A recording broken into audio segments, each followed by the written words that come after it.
Know your place, Omega. That's all you'll ever be. That's what Olivia's pack leader told her every single day of her miserable existence. But Olivia would learn that sometimes, one mistake, one mortifying, earth-shattering mistake, could shatter every boundary between the powerless and the untouchable. It started with a text message, the kind that makes your blood turn to ice the moment you realize what you've done. Olivia stared at her phone screen, her hands trembling so violently she nearly dropped it on the cracked linoleum floor of her basement bedroom. The message had gone through. Sent. Delivered. Read. No. No, no, no, no, no. Her heart hammered against her ribcage, like a caged animal desperate to escape. She'd meant to send that message to her best friend, Sage, a playful, outrageously inappropriate joke about what she'd do if she ever met someone who actually found her attractive. It was supposed to be funny, private, harmless. Instead, she'd sent it to him, King Damon Ashford, the ruthless alpha king of the Northern Territories, the man whose name alone made grown warriors weep, the king who'd executed 3 pack leaders in the past year for disloyalty, the alpha whose eyes, cold, merciless silver, had stared out from every news broadcast for the past decade, announcing new laws, new punishments, new reasons why Omegas, like Olivia, should be grateful they were even allowed to breathe. And she'd just sent him a text that read, "I want you to pin me against a wall and make me forget my own name. Think you can handle that? Or should I find someone who actually knows what they're doing?" Olivia's vision blurred, her stomach churned. She was going to be sick. She was going to die. He was going to have her arrested, executed, made an example of. They'd drag her to the Capitol in chains and... Her phone buzzed. She nearly screamed. With shaking fingers, she looked at the screen. King Damon Ashford. Interesting proposition, Omega. You have exactly 1 hour to present yourself at the Northern Palace, or I'll assume you're all talk and no substance. Don't keep me waiting. Olivia's world tilted sideways. Chapter 1. The Omega who had nothing to lose. 3 hours earlier. Olivia scrubbed the pack house kitchen floor on her hands and knees, her fingers raw and bleeding from the harsh chemicals. It was her 3rd shift of the day. First, she'd cleaned the Alpha's quarters, then she'd hauled garbage from the communal dining hall. Now this. You missed a spot, Omega, sneered a voice above her. Olivia didn't need to look up to know who it was. Vivienne, the pack leader's daughter, the golden child who'd been born with everything Olivia would never have: beauty, status, power, and the kind of cruelty that came from never being told no in her entire privileged life. Where? Olivia asked quietly, keeping her eyes on the floor. A designer heel slammed down inches from her hand, splashing dirty mop water across her face and uniform. There, Vivienne said sweetly. Oh, and there, and... Oops, there too.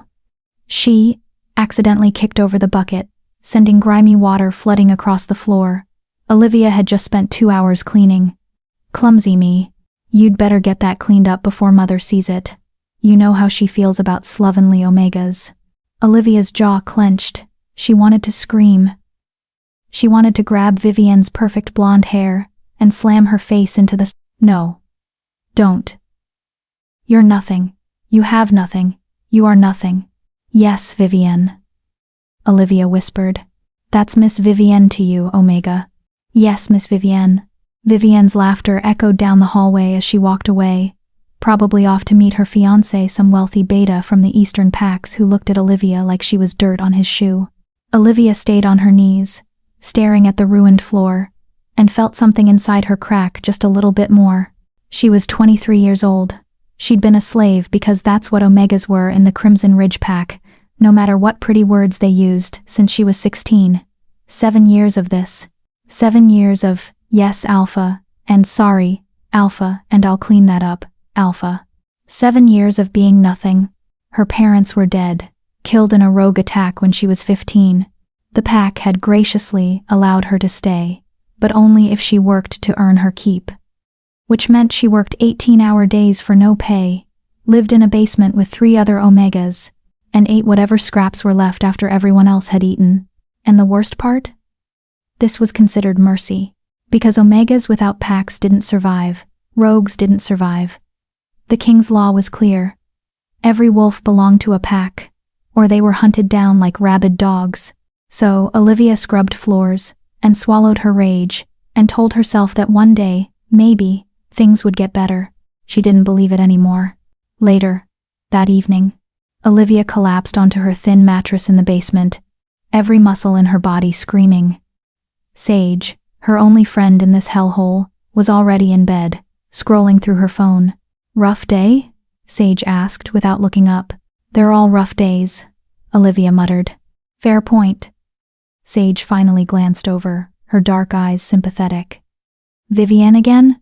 Kicked over my bucket. 3 hours of work. Gone in 3 seconds. That bitch." Sage sat up. "You know what you need? A distraction. Something fun. Something that reminds you that you're a person, not a pack-mate." Olivia snorted. "Like what?" "We can't leave pack territory without permission. We can't go to the entertainment district because we're not respectable enough, and we definitely can't afford anything that costs money. So, we use our imaginations." Sage grinned mischievously. "Come on. If you could have anyone, and I mean anyone in the entire shifter world, who would it be? What would you do with them?" Olivia rolled her eyes. "This is ridiculous. Humor me. You need to laugh or you're going to murder Vivienne in her sleep." "Tempting," Olivia admitted. She thought for a moment. "Fine. If I could have anyone, I'd want someone powerful. Someone who'd make everyone who ever looked down at me regret it. Someone who'd make me feel like I matter." "Ooh, I like where this is going. Keep talking." Olivia's lips twitched into a rare smile. "I'd want him to be so overwhelming that I'd forget my own name. I'd want him to—" She paused, suddenly embarrassed. "Say it." Sage encouraged. "I'd want him to pin me against a wall and make me feel like the only woman in the world." Olivia finished quietly. "I'd want someone who looks at me and sees me. Not just an omega, not just someone to use." Sage clutched her chest dramatically. "That's beautiful. And scorching hot. You should write that down." "What? No. Come on. Send it to me as a text. I'll send you mine. We'll make it a game. Messages to the fantasy alpha we'll never have." Olivia laughed despite herself. "You're insane. And you love me for it. Come on. One message. Make it spicy." Maybe it was the exhaustion. Maybe it was the desperate need to feel something other than worthless. But Olivia picked up her phone and started typing. "I want you to pin me against a wall and make me forget my own name. Think you can handle that? Or should I find someone who actually knows what they're doing?" She showed it to Sage, who cackled with delight. "Perfect. Send it." Olivia scrolled through her contacts to find Sage's name. She hit send. And that's when her entire world shattered, because she'd accidentally selected the contact directly above Sage's name. A contact she'd saved months ago when the king had sent a mass message to all pack members about new territory laws. King Damon Ashford. Chapter 2. The Summons. Olivia couldn't breathe. The phone felt like a bomb in her hands. A ticking, deadly bomb that had already detonated and was now just waiting to obliterate her completely. "Olivia?" Sage's voice sounded distant, muffled. "Elle, what's wrong? You look like you've seen a ghost." Olivia couldn't speak. She could only stare at the screen, at the 3 little dots that appeared under the king's name, indicating he was typing. Typing a response. To her absolutely insane, wildly inappropriate, career-ending, life-ending message. The dots disappeared, then reappeared, then disappeared again. "Olivia, you're scaring me." Sage grabbed her shoulder. "What happened?" Olivia's voice came out as a broken whisper. "I sent it to the wrong person." "What?" "Who cares? It's just I sent it to the king." The color drained from Sage's face. "You're joking. Do I look like I'm joking?" Olivia's voice cracked, hysteria creeping in. "I sent that message to King Damon Ashford. The ruthless Alpha King, the man who executes people for looking at him wrong. I just propositioned him like he's some random guy on a dating app and oh God, I'm going to die. He's going to kill me.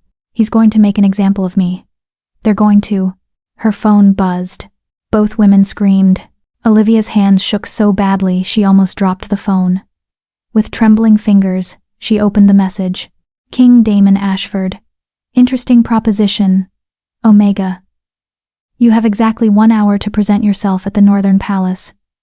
Or I'll assume you're all talk and no substance. Don't keep me waiting. The phone slipped from her fingers and clattered to the floor. What does it say? Sage whispered. Olivia couldn't answer. Her mind was spinning, fracturing into 1,000 terrified pieces. This wasn't real. This couldn't be real. Kings didn't respond to accidental texts from nobody Omegas. They sent guards. They sent executioners. They didn't. Her phone buzzed again. King Damon Ashford. 59 minutes, Omega. I suggest you start moving. He wants me to go to the palace, Olivia breathed. He wants me to go now. Sage's eyes widened to saucers. You can't go. If I don't go, he'll come here. He'll drag me out in chains. He'll punish the whole pack for my disrespect. Olivia's voice turned hollow. At least if I go willingly, maybe he'll just kill me quickly and leave everyone else alone. Don't talk like that.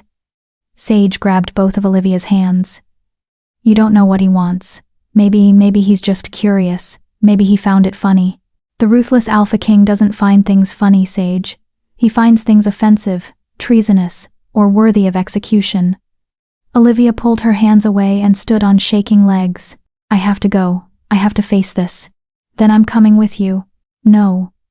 Olivia's voice was firm despite her terror. You stay here. If this goes badly when this goes badly, I need you to tell my story. Tell everyone what happened. Make sure they know I didn't mean any disrespect. Tears streamed down Sage's face. Olivia, promise me. Promise me. I promise. Sage whispered. Olivia looked down at herself. She was wearing her cleaning uniform, a shapeless gray dress stained with chemicals and mop water. Her hair was a tangled mess. She smelled like floor cleaner and sweat. Perfect, she thought bitterly. Might as well look like the trash Omega I am when I meet my executioner. But something in her, some tiny, defiant spark that hadn't quite been extinguished by 7 years of abuse, made her pause. If she was going to die, she'd die with whatever dignity she could scrape together. She stripped off the uniform and pulled on the only decent dress she owned, a simple black dress she'd found in a donation bin 3 years ago. It was worn and outdated, but it was clean. She brushed her honey-brown hair until it fell in soft waves around her shoulders. She even found an ancient tube of lip gloss at the bottom of her bag. When she looked in the cracked mirror, she barely recognized herself. She looked almost pretty. Too bad pretty doesn't matter when you're about to be executed for insulting a king. You look beautiful, Sage said softly. I look terrified, Olivia corrected. That too. Olivia grabbed her phone and jacket. 43 minutes left. The Northern Palace was a 30-minute drive from Crimson Ridge Pack territory. She'd have to run to the main road and hope she could catch a bus or beg a ride from someone. She made it to the basement stairs before she heard the voice that made her blood run cold. And where do you think you're going, Omega? Pack leader Margot stood at the top of the stairs, her arms crossed, her expression one of cold disapproval. Behind her, Vivienne smirked like a cat that had caught a particularly stupid mouse. I have an errand, Olivia stammered. An errand. Margot's voice dripped with skepticism. At this hour, in a dress. How fascinating. Vivienne descended the stairs, circling Olivia like a predator. She's all dressed up. Maybe she has a secret boyfriend. How scandalous. And Omega thinking she's good enough for romance. I need to go, Olivia said, trying to keep the desperation out of her voice. Please, it's important. Nothing an Omega does is important, Margot said flatly. Get back in your uniform. The upstairs bathrooms need scrubbing. 39 minutes. I can't, Olivia said, and was shocked by the strength in her own voice. I have to leave. Now. Margot's eyes narrowed dangerously. You're refusing a direct order from your pack leader? I'm not refusing, I'm just… Seize her, Margot commanded. 2 guards appeared from the shadows they'd been waiting. Olivia realized with horror. This was a trap. They'd been watching her, waiting to catch her doing something wrong so they could punish her. Strong hands grabbed her arms. Take her to the discipline room, Margot ordered. 3 days in isolation should remind her of her place. No. Olivia struggled, genuine panic flooding through her. You don't understand. The king, he summoned me. If I don't go, he'll… Vivienne's laughter cut through her protests. The king? You expect us to believe the Alpha King summoned you? An Omega nobody? She turned to her mother. She's delusional. Maybe isolation isn't enough. Maybe she needs medical evaluation. Please. Olivia's voice broke. Check my phone. He sent me a message. I have to go. Margot snatched the phone from Olivia's pocket. She scrolled through the messages, her expression shifting from disdain to confusion to something that might have been fear. The phone slipped from her fingers. What is it? Mother? Vivienne asked. Margot's face had gone pale. She's telling the truth. The king. He actually summoned her. The guard's grips loosened slightly. Vivienne grabbed the phone from the floor, reading the messages. Her perfect face twisted with ugly jealousy. This is impossible. Why would the king summon her? She's nothing. She's wasting time, Olivia said, her voice stronger now. She wrenched herself free from the guards.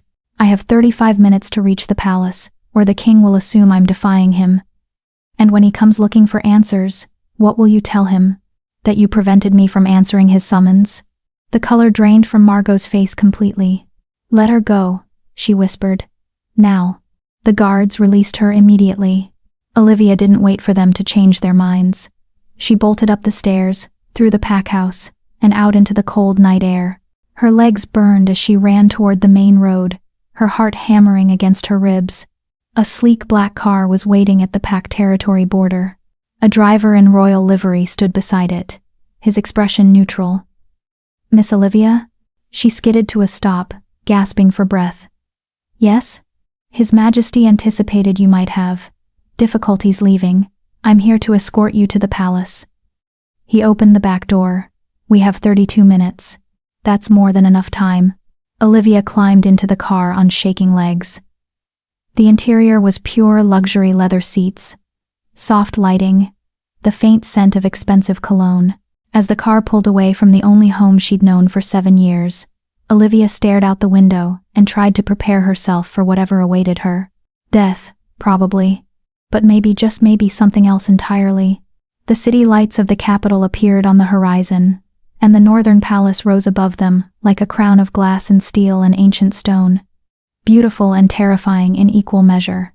Just like him, Olivia thought, and wondered if those would be her last coherent thoughts before the ruthless Alpha King destroyed her completely. Chapter 3. The Ruthless Alpha King. The northern palace was even more intimidating up close. Olivia had seen it in photographs, on television broadcasts, in propaganda posters plastered across every pack territory in the kingdom.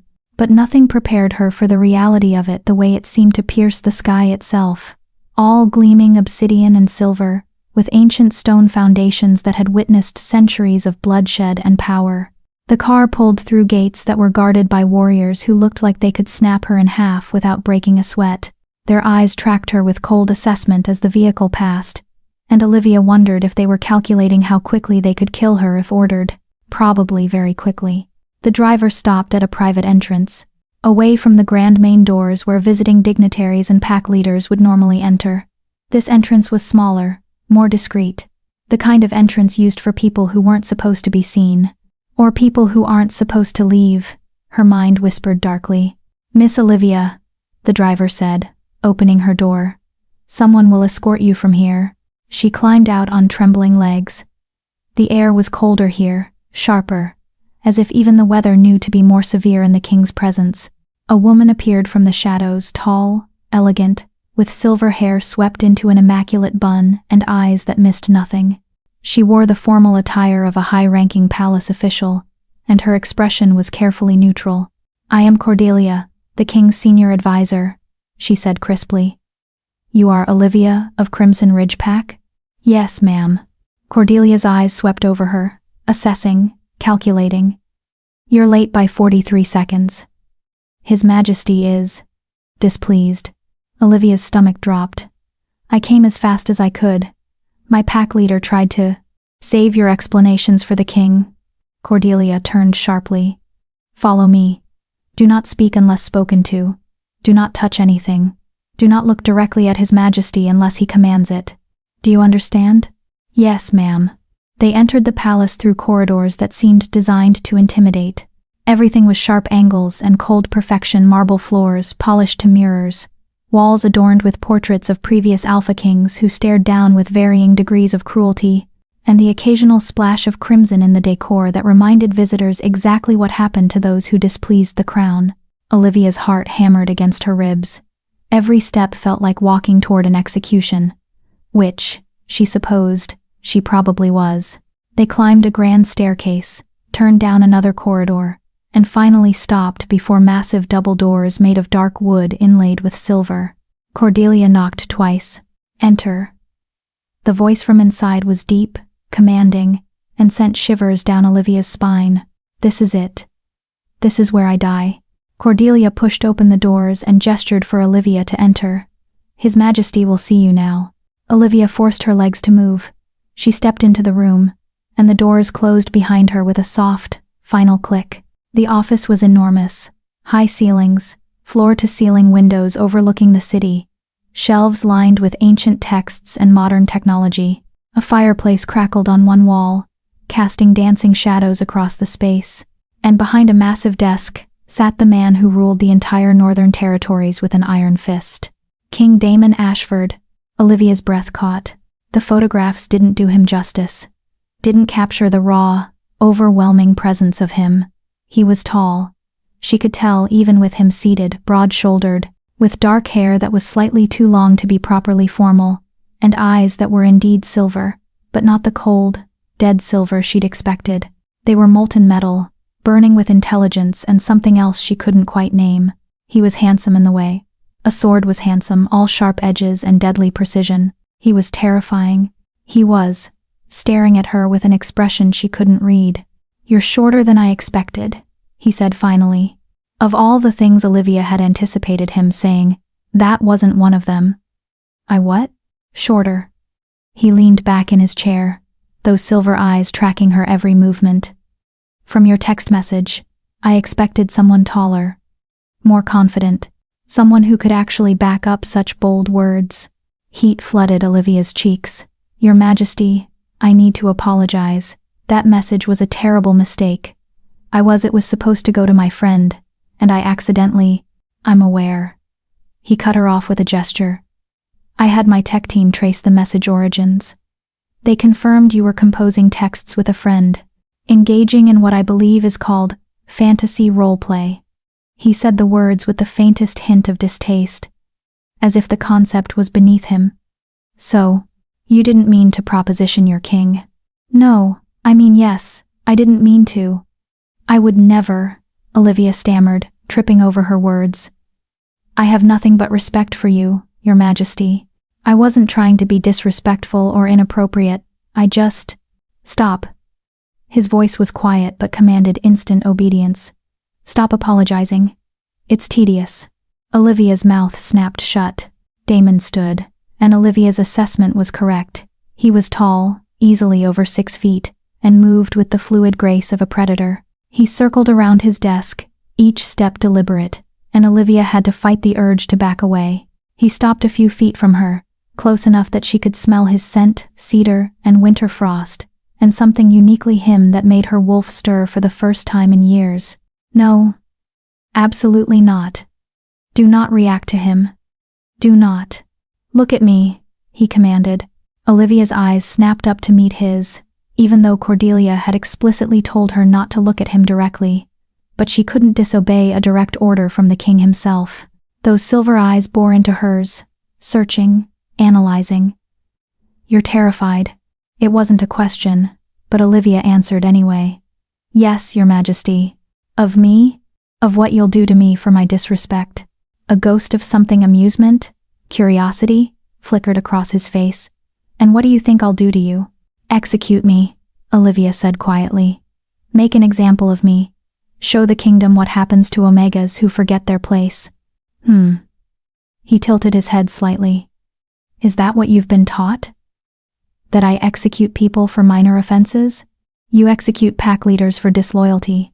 Pack leaders who committed treason," he corrected. who were stealing resources from their packs, abusing their power, and threatening the stability of the kingdom. That's slightly different from an Omega sending an accidental text message, don't you think? Olivia didn't know what to think. This wasn't going at all like she'd expected. Damon moved closer, and now she could feel the heat radiating from him, the sheer power that rolled off him in waves. Tell me, Olivia of Crimson Ridge Pack, if that text message hadn't been an accident, if you really did want to proposition me, what would you be hoping for? Her throat went dry. I don't understand the question, Your Majesty. It's a simple question. His voice dropped lower, more intimate. What does an Omega who's been beaten down her entire life hope to find when she fantasizes about a powerful alpha? The question was too perceptive, too close to truths she'd never admitted even to herself. I wasn't fantasizing about you specifically. I know. But you were fantasizing about someone. Power. Protection. Someone who would make you feel valued. His eyes never left hers. Someone who would make you forget your own name. Because for once, you'd be so consumed by pleasure that your pain wouldn't matter. Olivia's breath hitched. How did he know that? How could he possibly? I've studied pack dynamics my entire life, Damon continued, as if reading her thoughts. I know exactly how Omegas are treated in packs like Crimson Ridge. I know about the abuse, the degradation, the systematic breaking down of spirits until you believe you're worthless. Then why don't you stop it?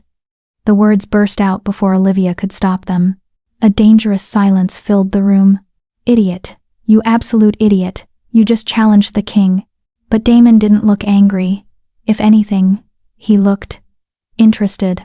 Because, he said slowly, changing centuries of pack culture and hierarchy requires more than just royal decrees. It requires shifting the fundamental beliefs of every alpha, beta, and omega in the kingdom. And that kind of change takes time, strategy, and leverage. He paused. But perhaps you're about to help me with that. Olivia blinked. What? I didn't summon you here to punish you, Olivia. I summoned you here because your accidental text message gave me an idea. He returned to his desk, pressed a button, and the windows tinted to privacy mode.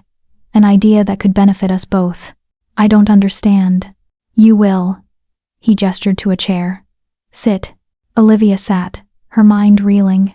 Damon leaned against his desk, arms crossed, studying her with an intensity that made her skin prickle. I need a mate. Olivia's brain short-circuited. I'm sorry, what? A mate. A queen.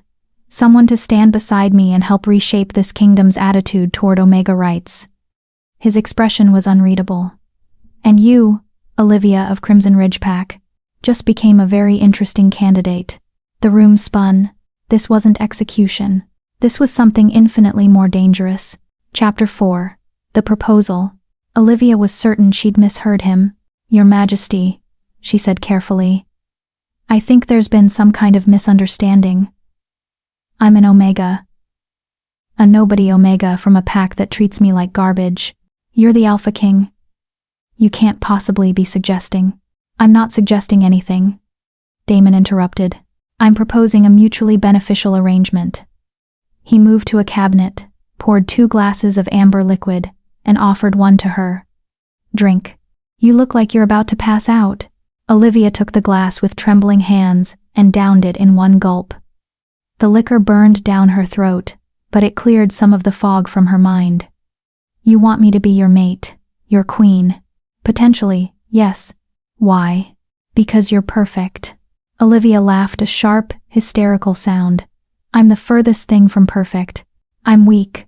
I'm poor. I have no connections, no education beyond basic schooling, and I smell like floor cleaner most days. There are thousands of beautiful, accomplished Omega women who would kill for this opportunity. Why would you possibly choose me?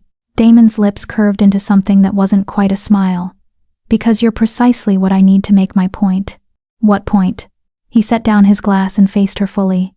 For the past 3 years, I've been trying to pass legislation that would protect Omegas from abuse.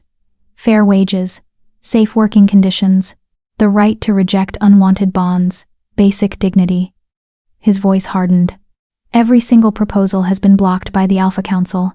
They claim Omegas are too fragile to handle real responsibility, that they need guidance and structure, that giving them rights would upset the natural order. Olivia's heart clenched. She'd had no idea he'd been fighting for Omegas. The news broadcasts never mentioned it. Of course they don't mention it, Damon said, again seeming to read her thoughts. The Alpha Council controls most of the media. They bury anything that doesn't fit their narrative. He leaned forward. But they can't bury a royal wedding. They can't ignore the Alpha King's chosen mate. And if that mate is an Omega who rises from nothing to stand as queen, who proves through her very existence that Omegas are capable of strength, intelligence, and leadership, then their entire argument collapses. Understanding dawned slowly. You want to use me as a symbol. I want to use us as a statement, he corrected. You become my mate, my queen. We show the kingdom that Omegas deserve respect, that the hierarchy is archaic and needs to change, and in return, you get everything you've ever dreamed of: power, protection, a life where no one can ever treat you as less than again. It was brilliant. It was insane. It was tempting. Too tempting. What's the catch? Olivia asked quietly. Damon raised an eyebrow. Perceptive. There's always a catch, isn't there? He returned to his chair, steepling his fingers. The catch is that this would be a contract, not a love match. We would present as a devoted couple in public, but in private, we maintain professional boundaries. The bond would be political, not personal. Something in Olivia's chest twisted painfully. So no actual mating bond. No mark, no consummation, no true mate connection. His voice was matter-of-fact.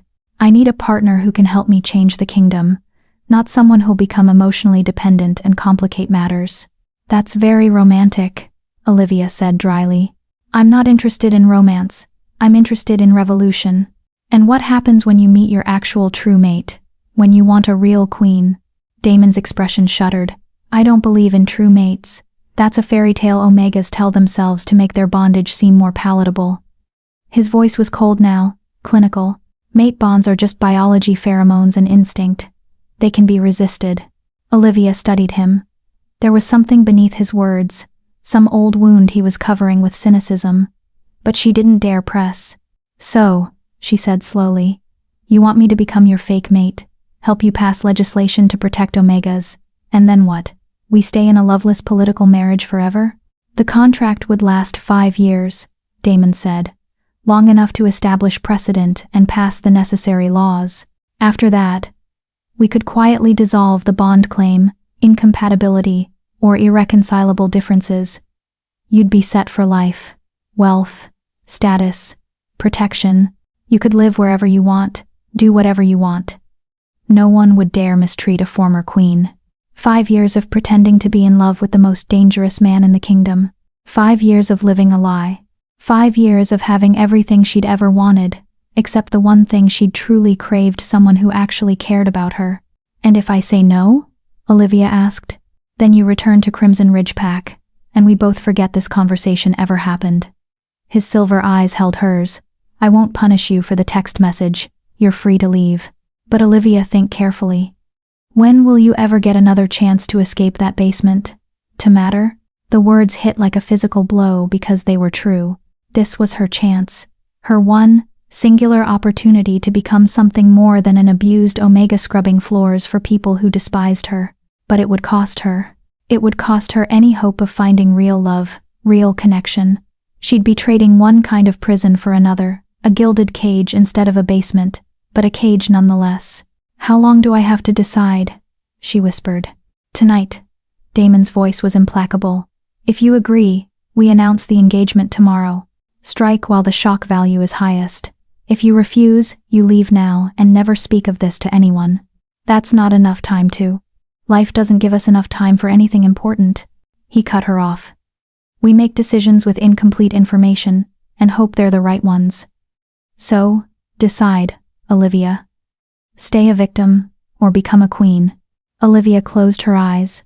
She thought of Vivienne's cruel laughter, of Margot's cold dismissal, of 7 years of bruised knees and bleeding hands, and a bed that was never warm enough, of a life that stretched ahead with nothing but more of the same. More abuse, more invisibility, more slow death of the spirit until she was just an empty shell going through the motions. She thought of Sage, who deserved better than to watch her best friend be ground into dust. She thought of all the other Omegas in all the other packs, suffering the same fate, with no one powerful enough to fight for them. And she thought of herself, of the girl she'd been before her parents died, before the pack broke her. The girl who'd dreamed of adventure and love and a life that meant something. That girl was still in there somewhere, buried under years of trauma. Maybe it was time to let her out. Olivia opened her eyes and met Damon's gaze. I have conditions. I have... He leaned forward, interested. I'm listening. First, I want Sage, my friend, brought here to the palace. She gets a real job, real pay, and protection. She doesn't go back to Crimson Ridge. Done. Second, I want to actually help with the legislation. I don't want to be just a pretty symbol. I want to use my experience to make real changes. Agreed. I'd planned on that anyway. Third, this one was harder. If either of us meets our true mate during these 5 years, we dissolve the contract immediately. No questions asked. I won't trap you, and you won't trap me. Something flickered in Damon's eyes. Surprise? Respect? That's remarkably fair-minded. I've been trapped my whole life, Olivia said quietly. I won't do that to someone else, even in a fake arrangement. Damon stood and extended his hand. Then we have an agreement. 5 years. We play the perfect couple in public, change the kingdom's laws, and then part ways amicably. You'll have wealth, freedom, and a life of your own choosing. Olivia stared at his outstretched hand. This was it. The moment that would change everything. She could say no. Walk away. Return to her basement, and her mop bucket, and her small, sad life. Or she could take his hand and step into the unknown. Sometimes, one mistake can shatter every boundary between the powerless and the untouchable. A voice whispered in her memory. Her own voice, from what felt like a lifetime ago. Maybe this wasn't a mistake. Maybe this was destiny wearing a disguise. Olivia reached out and clasped Damon's hand. His grip was strong, warm, and sent electricity racing up her arm. I accept your offer, Your Majesty. His lips curved into a real smile, this time sharp and dangerous and thrilling. Then I suppose we should discuss wedding plans. And Olivia? Yes? Call me Damon. We're engaged now. Might as well start practicing intimacy. The way he said the word intimacy made heat flood through her body. This was going to be a very complicated 5 years. Subscribe if you believe Olivia deserves better than the life she's been forced to live, because people like her need an audience that won't abandon them when things get dangerous. Drop a comment if you'd make the same choice Olivia just did. Would you take the deal? Chapter 5. The Transformation. Olivia didn't return to Crimson Ridge that night. Within an hour of accepting Damon's proposal, Cordelia had whisked her away to a private wing of the palace, a suite of rooms so luxurious that Olivia was afraid to touch anything. Crystal chandeliers, silk curtains, a bed that looked like it belonged in a fairy tale, and a bathroom larger than the entire basement she'd shared with 3 other Omegas. This will be your quarters until the wedding, Cordelia explained, her tone brisk but not unkind. After the ceremony, you'll move into the Queen's wing adjacent to His Majesty's rooms, for appearances. Right. Appearances. Olivia's voice sounded hollow, even to her own ears. Cordelia's sharp eyes softened slightly. I know this must be overwhelming, but you should understand something: the king doesn't make decisions lightly. If he chose you, there's a reason beyond the political statement. What reason? That's for you to discover. Cordelia moved toward the door. Rest tonight. Tomorrow, we begin your transformation. You have 1 week to become a queen. The door closed with a soft click, leaving Olivia alone in more luxury than she'd ever imagined. She should have felt relieved, safe, triumphant. Instead, she felt terrified. She walked to the massive window overlooking the palace gardens, manicured hedges, fountains that sparkled under moonlight, paths that led to places she'd never been allowed to explore. Beyond the gardens, the city glittered like 1,000 fallen stars. Somewhere out there was Crimson Ridge Pack. Vivienne was probably celebrating, thinking Olivia had been executed. Margot was probably relieved to be rid of her, problem omega. And, Sage. Olivia's phone buzzed. Sage. Are you alive? Sage. Please tell me you're alive. Sage. Olivia. I swear if you're dead I'm going to kill you myself. Olivia's eyes burned with tears. She typed quickly. Olivia. I'm alive. I'm at the palace. And Sage. Something insane just happened. Sage. What? Did he let you go? Are you coming back? Olivia. I'm not coming back. Ever. But you are. Pack your things. You're moving to the palace tomorrow. What? Olivia. I'll explain everything when you get here. Just trust me. Your life is about to change too. Sage. Olivia, what did you do? Olivia. I agreed to marry the king. There was a long pause.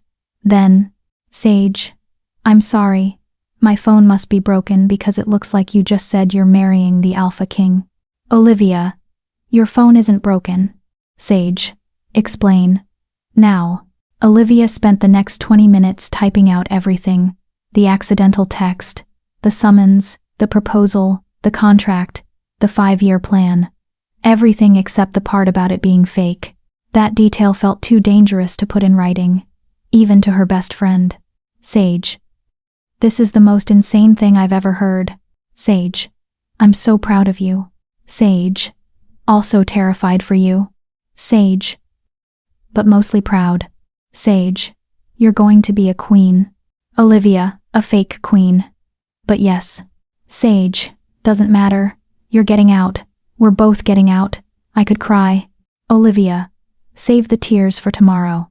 They're going to transform me into someone worthy of being queen. Pretty sure that involves a lot of pain. Sage. You're already worthy. Don't let them make you forget that. Olivia smiled despite her fear. Sage always knew exactly what to say. They texted for another hour before Sage finally signed off to pack. Olivia was about to put her phone down when another message appeared. Demon. Are you settling in? Her heart stuttered. The king was texting her. Casually. Like they were friends? Olivia. Yes, thank you. The rooms are beautiful. Demon. Good. Sleep well. Tomorrow begins your training. Cordelia will be intense. Olivia. Training for what? Exactly. Damon. Everything. Etiquette, politics, public speaking, pack law, combat, dancing. You'll need to be fluent in all of it. Olivia. Combat? Damon. A queen needs to be able to defend herself. I won't have you be helpless. Something warm unfurled in Olivia's chest. He wanted her to be strong. Not docile. Not obedient. Strong. Olivia. I'll do my best. Demon. I know you will. That's why I chose you. Good night, Olivia. Olivia. Good night. Damon. It felt strange typing his name. Intimate. Even though she knew this was all just part of the performance. Olivia set her phone down and finally allowed herself to explore the suite. The closets were empty, waiting to be filled with her new wardrobe. Presumably, the bathroom had a tub big enough to swim in. The bed was so soft she felt like she was floating. She took a long, hot shower, washing away 7 years of floor cleaner and despair. When she finally climbed into bed, wrapped in silk pajamas that had been left for her, she expected to lie awake all night, processing everything. Instead, she fell asleep within minutes. For the first time in years, she felt safe.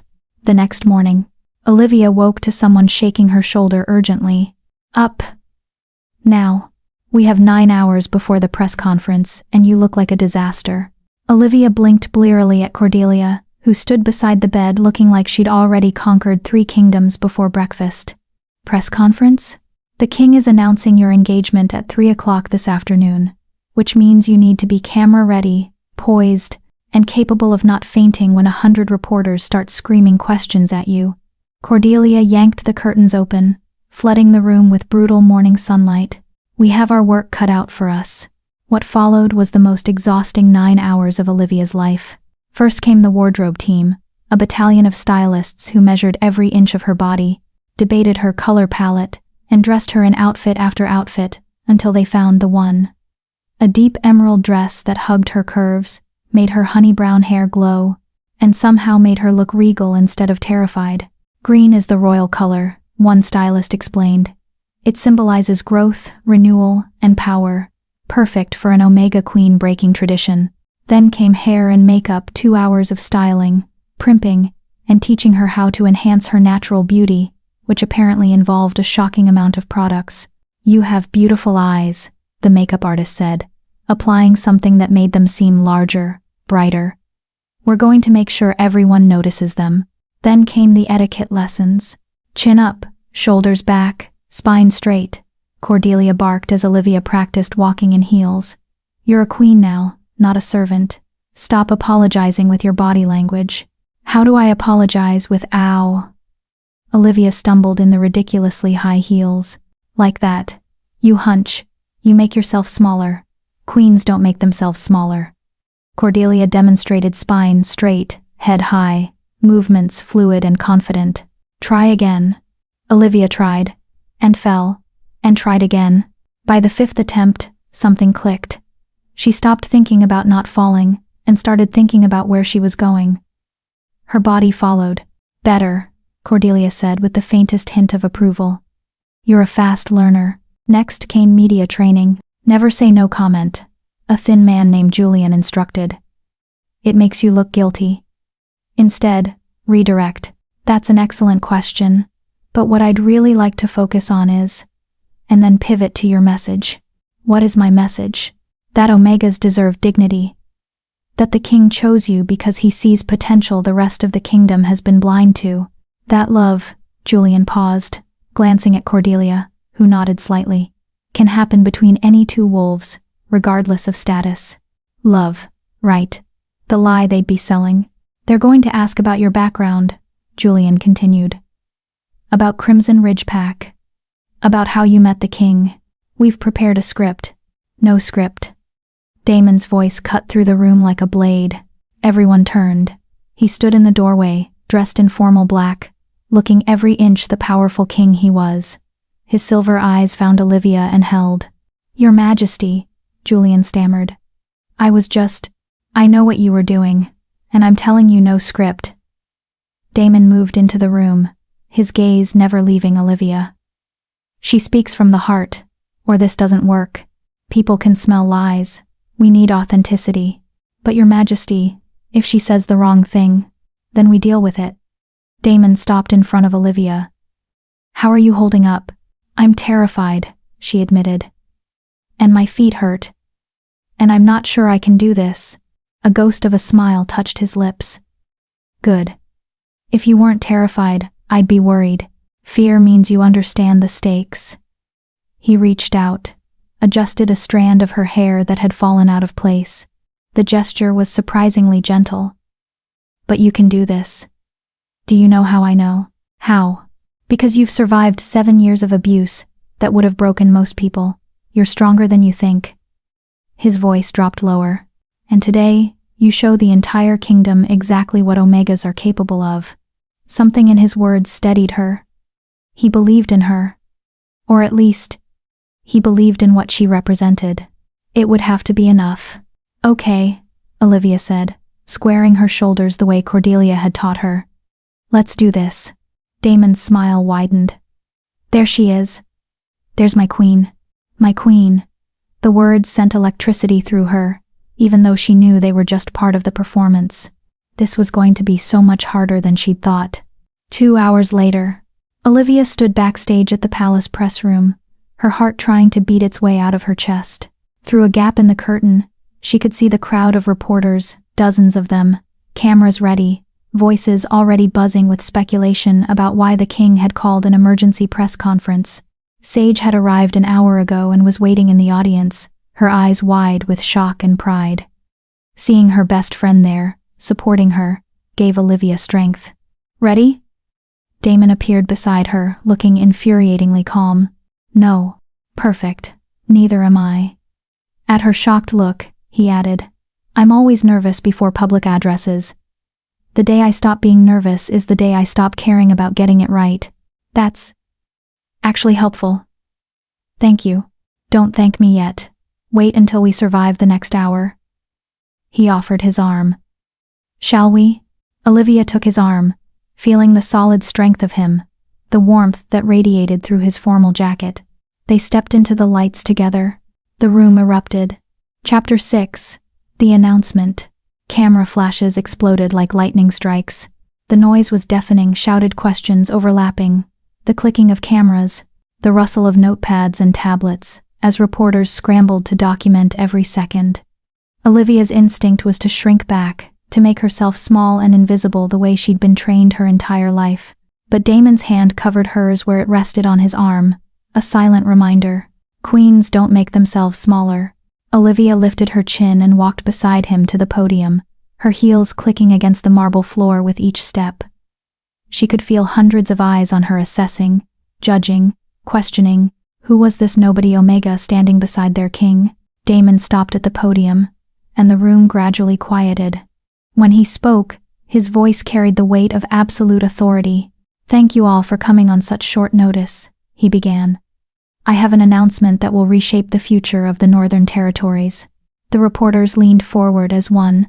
For years, I've fought to change the archaic systems that govern our kingdom, systems that judge wolves not by their character or capabilities, but by their designation at birth. His silver eyes swept across the room. Today, I take the first step toward that change. Today, I announce my engagement to Olivia Thorne of Crimson Ridge Pack. The silence lasted exactly 2 seconds. Then chaos erupted. Your Majesty, she's an Omega. Is this a political statement? What about Lady Seraphina? Weren't you? How long have you been seeing each other? Does the Alpha Council approve? Damon raised one hand, and the room fell silent again. The display of power was breathtaking, one gesture, and dozens of aggressive reporters simply stopped talking. I will take questions in a moment, he said. But first, I want to be absolutely clear about something. Olivia is not a statement. She is not a political maneuver. She is my chosen mate, and she will be your queen. Anyone who questions her worth based on her designation will answer to me personally. The threat in his voice was unmistakable. Now, questions. A female reporter near the front stood immediately. Your Majesty, how did you meet Miss Thorne? Damon glanced at Olivia, giving her the floor. This was it. Her first test. Olivia stepped closer to the microphone, her voice shaking slightly but growing stronger with each word. We met through an unexpected conversation, a message that was meant for someone else, but ended up changing both our lives. It was the truth, just not all of it. What drew the king to you? Another reporter called out. You'd have to ask him, Olivia said, managing a small smile. But I hope it's because he saw someone who understands what it means to struggle, someone who wants to make things better for those who have no voice. And what makes you qualified to be queen? A male reporter's voice was sharp, challenging. You have no political experience, no royal training. Neither did the king's great-grandmother when she became queen consort, Olivia interrupted, surprising herself with her boldness. She was a merchant's daughter from the Eastern Pacts, yet she's remembered as one of the most effective queens in our history because she understood the common wolves. She knew what they needed because she'd lived it. Several reporters nodded, impressed. Julian's research had paid off. He'd given her historical examples to draw on, and she'd absorbed them like a lifeline. Are you saying Omegas are as capable as Alphas? The challenge was clear. I'm saying capability has nothing to do with designation, and everything to do with character, Olivia replied. The Omega who keeps a pack house running, who manages resources, who mediates conflicts, she's demonstrating leadership every single day. We've just never called it that. Damon's hand found the small of her back, a gesture of support that the cameras caught immediately. The touch sent heat spiraling through her. One more question, Damon announced. A young reporter near the back stood. Miss Thorne, are you afraid? The position you're stepping into has historically been dangerous. Queens have been assassinated, overthrown, destroyed by political enemies. Does that frighten you? The room held its breath. Olivia thought of her basement bedroom, of Vivienne's cruelty, of 7 years of being treated as less than nothing. Yes, she said honestly. I'm terrified, but I've been afraid every single day of my life. At least now. My fear serves a purpose. If my fear and my courage can help change things for other Omegas who feel powerless, then it's worth it. The room erupted again, but this time the energy was different. Some reporters were nodding. Others were already typing furiously. A few even looked moved. Damon leaned into the microphone. The wedding will take place in 6 days. Details will be provided to approved media outlets. Thank you. He guided Olivia off the stage as questions continued to fly. The moment they were backstage, away from the cameras, Olivia's knees buckled. Damon caught her, his strong arms steadying her. Breathe. You did perfectly. I thought I was going to throw up. I know. But you didn't. You stood there and faced down some of the most aggressive journalists in the kingdom, and you made them listen. There was genuine admiration in his voice. That speech about leadership? Brilliant. Where did that come from? I have no idea, Olivia admitted, her heart still racing. It just came out. Then we need to let it keep coming out. He released her, though his hands lingered on her arms for just a moment longer than necessary. Come on, we need to get you somewhere private before the media circus moves backstage. But before they could leave, Cordelia appeared with Sage in tow. Olivia! Sage crashed into her with a fierce hug. You were amazing. Did you see their faces? You made them actually think about what you were saying instead of just dismissing you. I was shaking the entire time. Nobody could tell. You looked like a queen already. Sage pulled back, her eyes shining. I'm so proud of you. Damon cleared his throat. Miss Sage, I presume? Sage's eyes went wide as she realized she was standing directly in front of the Alpha King. Oh gods, yes, I'm Sage. I'm so sorry for the informal greeting, Your Majesty. It's fine, Damon said, and was that amusement in his voice? Any friend of Olivia's is welcome here. Cordelia will show you to your new quarters and help you get settled. You start work tomorrow as Olivia's personal assistant. Personal assistant? Sage looked at Olivia in shock. I need someone I trust, Olivia explained. Someone who'll tell me when I'm being an idiot. That's you. Tears welled in Sage's eyes. You're going to make me cry in front of the king. Wouldn't be the first time someone cried in my presence, Damon said dryly. Though usually it's for different reasons. Cordelia? Cordelia stepped forward. Come along, Miss Sage. Let's give them some privacy. As Sage was led away, still looking dazed, Damon turned back to Olivia. We need to talk. Privately. Come with me. He led her through a maze of corridors to a small, intimate study she hadn't seen before. The moment the door closed, his demeanor shifted. We have a problem, he said. Olivia's stomach dropped. What kind of problem? The Alpha Council called an emergency session. They're demanding an audience with you. Tomorrow. Why? To test you. To try to prove you're unfit to be queen. His jaw tightened. They're going to do everything in their power to break you, humiliate you, and force me to rescind the engagement. Can they do that? Force you to rescind it? No. But they can make your life hell. And they will. He moved closer, his silver eyes intense. Olivia, listen to me. These alphas are vicious. They'll attack every weakness, every insecurity. They'll try to make you feel like the worthless Omega your pack told you that you were. So what do? You show them exactly what you showed those reporters, that you're stronger than they think. He paused. But there's something else. Something I need to tell you before you walk into that council room. What? One of the council members is Alpha Julius Blackwood, of Crimson Ridge Pack. Your former pack leader's husband. The blood drained from Olivia's face. Margot's husband? He's on the Alpha Council? Has been for 15 years, and he's one of my most vocal opponents on Omega rights. Damon's expression was grim. He knows exactly who you are, Olivia. He knows where you came from, what you've endured, and he's going to use every piece of that against you. Olivia sank into a chair, her mind reeling. She'd thought escaping Crimson Ridge meant escaping that life, but she was about to walk into a room with the man who'd allowed his wife to torture her for 7 years. I can cancel the meeting, Damon offered. Tell them you're not ready. Buy us more time. No. Olivia's voice was stronger than she expected. If I run from this, they'll know I'm weak. They'll never stop testing me. She looked up at him. You said you chose me because I'm strong enough for this. So let me prove it. Something flickered in Damon's eyes, respect, admiration, and something else she couldn't quite name. Then, we prepare, he said. We have until tomorrow morning to turn you into someone they can't break, starting now. What does that involve? He smiled, sharp and dangerous. Everything you'll need to survive tomorrow. Combat training, political strategy, and most importantly, teaching you how to be ruthless. Olivia stood, squaring her shoulders.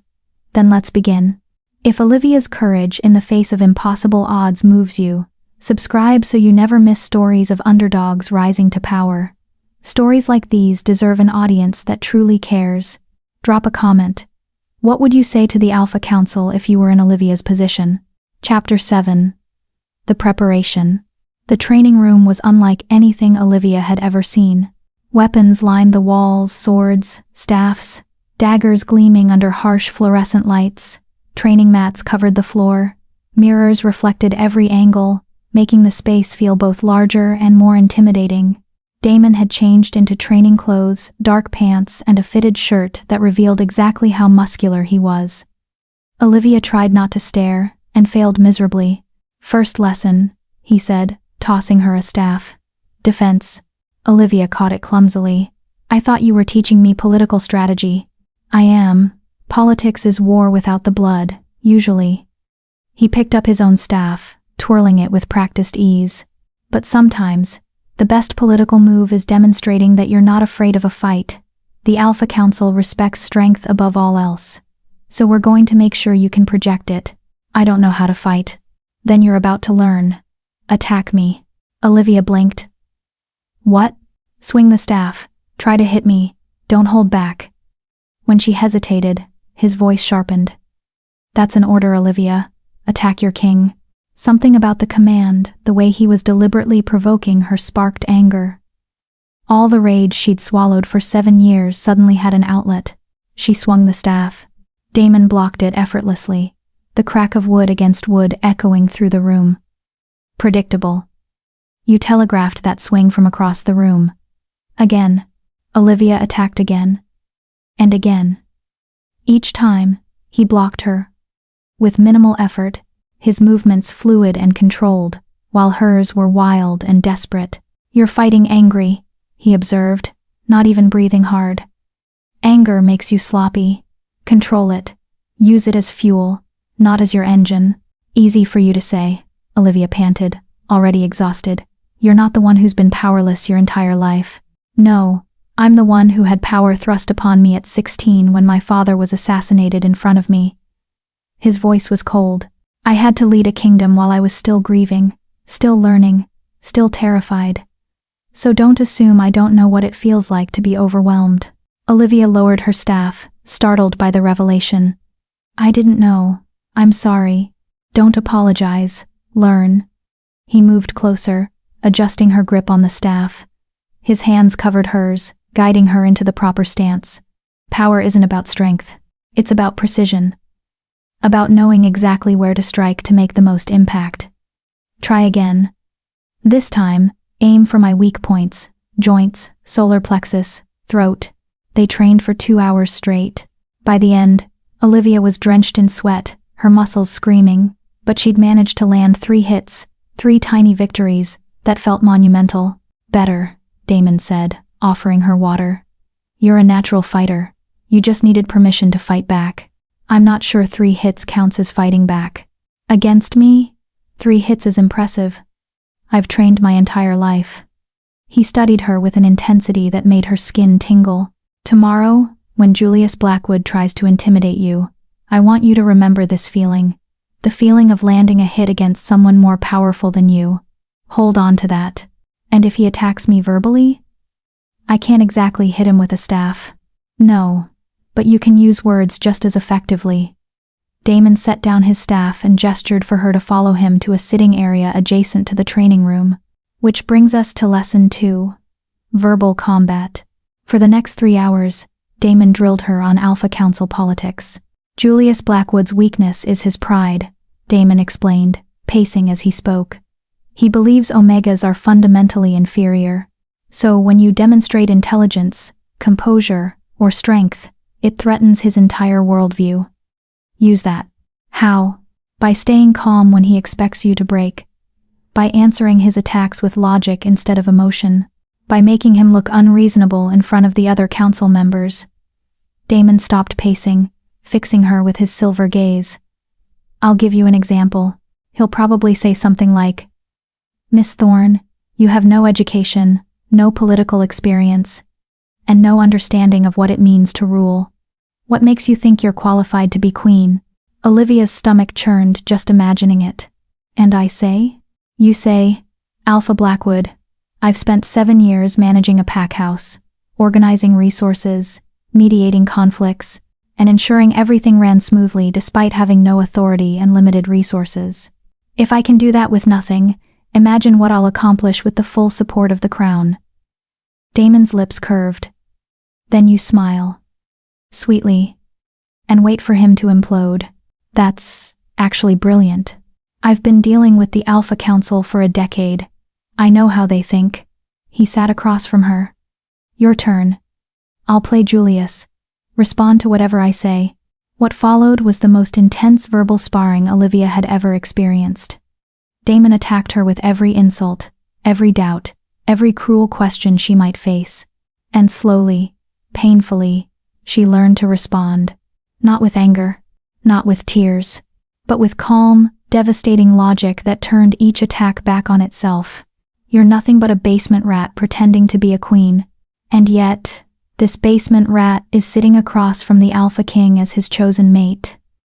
What does that say about your ability to judge potential, Alpha? Better, Damon said, dropping the persona. But sharper. Add a barb at the end. Something like, "Perhaps that's why you've opposed every progressive reform the king has proposed. You're unable to see value in anything that challenges your comfortable worldview." Olivia repeated it, adding the extra bite. This time, Damon smiled with genuine approval. Perfect. That's the kind of response that makes allies in the room. You're not just defending yourself, you're pointing out his pattern of obstruction. The other council members will notice. They continued until Olivia's throat was raw and her mind was spinning with strategies, responses, and political maneuvering she'd never imagined she'd need to know. Finally, Damon called a halt. That's enough for tonight. You need rest. I don't think I can sleep, Olivia admitted. I'm too wound up. Then walk with me. It wasn't a request. Damon led her through the palace gardens under starlight. The air was cool, fragrant with night-blooming flowers. For a few minutes, they walked in comfortable silence. Can I ask you something? Olivia said finally. You just did. But yes, you can ask another thing. She almost smiled. Why are you really doing this? The Omega rights legislation, choosing me, all of it. It's more than just political strategy. There's something personal driving you. Damon was quiet for so long she thought he wouldn't answer. When he finally spoke, his voice was softer than she'd ever heard it. My mother was an Omega. Olivia stopped walking. What? It's not common knowledge. My father kept it quiet because the Alpha Council would have used it against him. Damon stared up at the stars. She was brilliant, kind, stronger than anyone gave her credit for. But the pack system broke her. She died when I was 12, officially from illness. But I know the truth. She died from being crushed under the weight of a system that told her she was worthless every single day of her life. Olivia's heart clenched. I'm so sorry. I made a promise to her before she died. That I'd change things. That no Omega would ever have to feel the way she felt. He looked at Olivia, and in his eyes she saw old pain mixed with fierce determination. That's why I chose you. Not just because you're useful for my plans though you are, but because you remind me of her. That same strength hiding beneath layers of trauma. That same refusal to completely break, no matter what the world throws at you. Tears pricked Olivia's eyes. She'd be proud of you. I hope so. He reached out, catching a tear that had escaped with his thumb. The gesture was unexpectedly gentle. Get some rest, Olivia. Tomorrow, we show the Alpha Council exactly what Omegas are capable of. As Olivia walked back to her quarters, her mind was reeling. This arrangement was supposed to be purely political, professional. no emotional attachment. But Damon had just shown her his heart, and she was beginning to realize that pretending not to care about him was going to be impossible. The next morning, Olivia dressed in armor of a different kind, a sharply tailored suit in deep burgundy, her hair pulled back in a severe bun, minimal makeup that emphasized her eyes. She looked powerful, controlled, nothing like the frightened Omega who'd scrubbed floors just days ago. Sage helped her with the final touches. "You look like you could conquer kingdoms. I'd settle for surviving the next few hours." "You will, because you're not alone." Sage squeezed her hand. "Damon believes in you. I believe in you. Now you just need to believe in yourself." A knock at the door announced Cordelia's arrival. "The Alpha Council is assembled. His Majesty is waiting to escort you." Olivia took a deep breath and stepped into the hallway. Damon was there, dressed in full royal regalia, black suit with silver accents, the crown of the Northern Territories gleaming on his head. He looked every inch the ruthless king the kingdom feared. "Ready?" he asked. "No. But I'm going anyway." His lips twitched. "That's my queen." He offered his arm. "Remember everything I taught you. Don't let them see fear. And Olivia?" "Yes? Make them regret underestimating you." Together, they walked toward the council chamber, toward the men who wanted to destroy her before she could even begin. Olivia lifted her chin. Let them try. Chapter 8. The Alpha Council. The council chamber was designed to intimidate. A massive circular room with a domed ceiling that seemed to stretch into infinity. 12 high-backed chairs arranged in a semicircle, each occupied by an alpha who radiated power and authority. At the center, facing them all, was a single chair, smaller, lower, deliberately positioned to make whoever sat in it feel insignificant. That chair was meant for Olivia. Damon squeezed her hand once before releasing it. "Remember, you are their equal. Act like it." Then he took his position at the head of the council, his throne elevated above the others. And Olivia was alone. She walked to the center chair with measured steps, channeling everything Cordelia had taught her. Spine straight, head high, no apologies in her body language. She sat, meeting the eyes of each council member in turn. Most looked skeptical. A few seemed openly hostile. And there, 3 seats to the left, sat Julius Blackwood, gray-haired, sharp-eyed, wearing an expression of pure contempt. "Let us begin," Damon's voice rang out. "Council members, as you know, I have chosen Olivia Thorne as my mate and future queen. This session is to formally introduce her and address any concerns you may have. I expect civility and respect. Alpha Blackwood, you may begin." Of course he'd give Julius the first strike. This was a test for both of them. Julius stood, his presence commanding the room. "Your Majesty, council members, I'll be direct. Miss Thorne comes from my territory, Crimson Ridge Pack. I have known her since she was a child, and I must speak honestly about what I've observed." Olivia's pulse quickened, but she kept her face neutral. "She is an Omega with no formal education beyond basic schooling," Julius continued. "She has spent the past 7 years performing menial labor.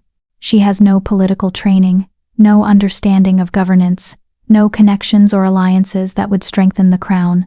She is, quite frankly, the least qualified candidate for queen in the history of this kingdom." Several council members nodded.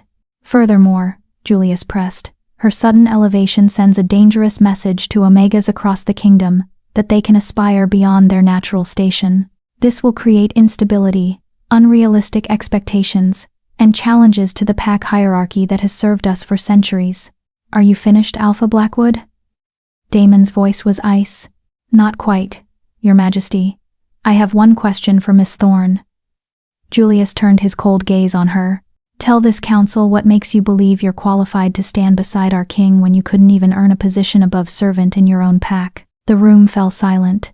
Every eye turned to Olivia. This was it, the moment that would define everything. Olivia stood slowly, deliberately. She met Julius's gaze without flinching. "Alpha Blackwood, you're absolutely right about one thing. I have no formal political training. But let me ask you something. What does formal training teach you about governance?" Julius frowned. "Theory, strategy, law, history, the foundations of leadership." "Exactly, theory. Olivia took a step forward. I've spent 7 years living the reality that theory never addresses. I know what it's like when pack leaders abuse their authority because I've lived under that abuse. I know what it's like when resources are distributed unfairly because I've survived on table scraps. I know what it's like when voices are silenced because mine was silenced for 7 years. She turned, addressing the full council now. You ask what qualifies me to be queen? Experience. Real, lived experience of what life is like for the wolves you govern but never see. The Omega, cleaning your houses, the workers maintaining your territories, the people who keep your comfortable lives running while you debate theory in rooms like this. That's not qualification, that's victimhood. Julius snapped. No, Alpha Blackwood. Victimhood is when you let suffering define you. What I have is perspective. Olivia's voice grew stronger. And I'll tell you what else I have: 7 years of managing a pack house with no authority and limited resources. Do you know what that requires? Organization, conflict resolution, resource allocation, crisis management. All the skills you claim I lack, I've been practicing daily. I just did it without the title or the respect. A few council members exchanged glances. She was getting through to them. As for your concern about sending dangerous messages to Omegas, Olivia turned back to Julius. What's truly dangerous is telling half the kingdom's population that they're worthless based on biology. That's not stability. That's oppression. And oppression always, eventually, leads to revolt. Are you threatening us? Another council member, Alpha Theron, demanded. No. I'm stating historical fact. Every system built on inequality eventually collapses. His Majesty isn't trying to destroy the pack hierarchy, he's trying to save it by making it sustainable, by ensuring that every wolf, regardless of designation, has reason to support the kingdom rather than undermine it. Damon leaned forward slightly, and Olivia could see approval in his eyes. This is absurd, Julius sputtered. Your Majesty, you cannot seriously expect us to accept. Accept what? Alpha Blackwood? Olivia interrupted. Accept that an Omega can think, can speak, can lead?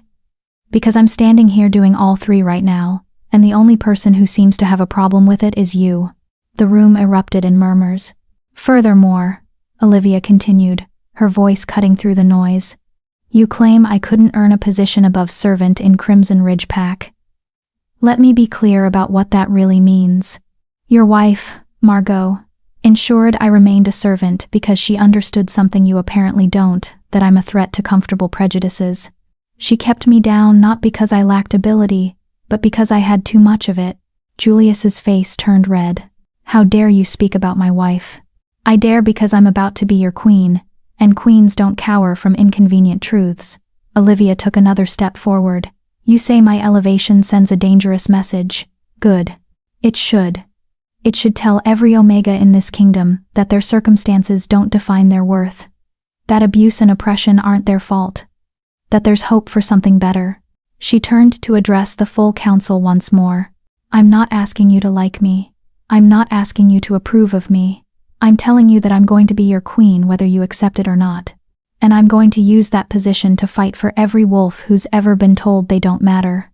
You can either work with me to create meaningful change, or you can oppose me and prove exactly why change is necessary. Silence.